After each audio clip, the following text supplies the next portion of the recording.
তুমি কি গরম নিয়ে একটা রচনা বলতে পারবা? জি অবশ্যই। তাহলে বলো গরম লাগার কারণ। আমাদের গরম লাগে, যার কারণে আমাদের গরম লাগে, যার ফলে আমাদের গরম লাগে, এজন্যই আমাদের গরম লাগে।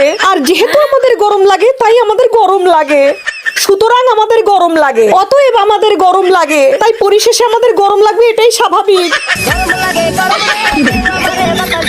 মায়া, ডাক্তারের কাছে যাওয়ার কথা ছিল, গেছিলা ডাক্তারের কাছে? কি বলছে ডাক্তার? বালের ডাক্তার, শরীরের রক্ত বের করে বলে রক্ত শূন্যতা আছে। আমার ভুল হয়েছে তোরে ডাক্তারের কাছে একা একা পাঠানো। আর কি বলছে ডাক্তার? একদম ঠিক বলছো, রক্তের ভিতর থেকে টিবি বের হয়েছে, কুত্তার বাচ্চা টিবিটা পর্যন্ত দিল না। একটুও মিথ্যা কথা বলবা না। তোমাকে একটা কথা জিজ্ঞাসা করি, সত্যি কথা বলবা। কি কথা? তোমার আগে যদি আমি মরে যাই, তুমি আমার জন্য কানবা না? কান্দা তো লাগবেই, না কাঁদলে মানুষ খারাপ বলবে না।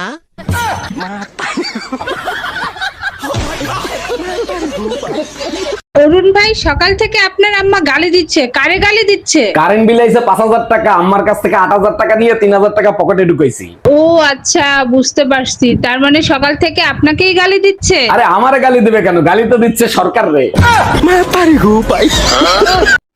যে গরমে মানুষ ফ্যান ছাড়া 1 মিনিট থাকতে পারে না, সেই গরমের মধ্যে আমরা আপনাদের মা বোনেরা চুলার আগুনকে সামনে নিয়ে ফ্যান ছাড়া পাকঘরের মধ্যে, রান্নাঘরের মধ্যে দিনরাত রান্না করে যাচ্ছি পরিবারের সবাইকে খাওয়ানোর জন্য। পরিবারের সবাই বেডা মানুষ হচ্ছে জন্মগত লোভী। উদাহরণস্বরূপ, বেডা মানুষ যদি কালো বাইটেও হয়, তারপরেও তারা বউ চায় একবার হুরপরির মতো ধবধবে সুন্দরী একটা বউ। অথচ আমরা মেয়েরা কত উদার মনের মানুষ। হ্যাঁ, আমরা হুরপরির মতো সুন্দর হওয়ার পরেও কাইলিয়া বাইটে জামাইকে নিজের জীবনের চেয়েও বেশি ভালোবাসি। আমরা কত ভালো।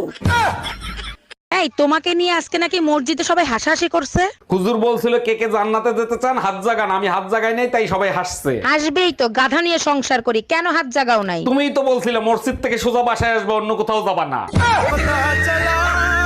আগে যখন কেউ আমার নামে বদনাম করত, তখন আমি কষ্ট পেতাম, কাঁদতাম বসে বসে। আর এখন খুব ভাল লাগে, শুধু হাসি, কারণ কেউ না কেউ তো আছে আমাকে নিয়ে ব্যস্ত থাকে।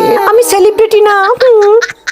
হ্যাঁ ম্যাডাম, এবার আপনি বলেন কত টাকা লোন নেবেন আপনি? স্যার, বেশি টাকা লাগবে না, আপাতত 20 লাখ টাকা দিলেই হবে। লোন তো আমি দিয়ে দেবো, কিন্তু ব্যাংকের কাছে কিছু রাখতে হবে। কি রাখবেন আপনি?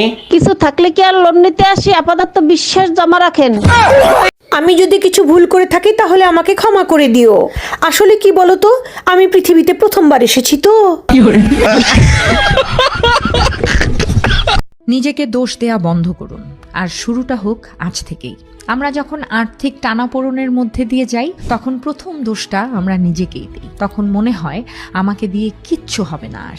আপনি কি জানেন, এই যে নিজেকে গালমন্দ করা বা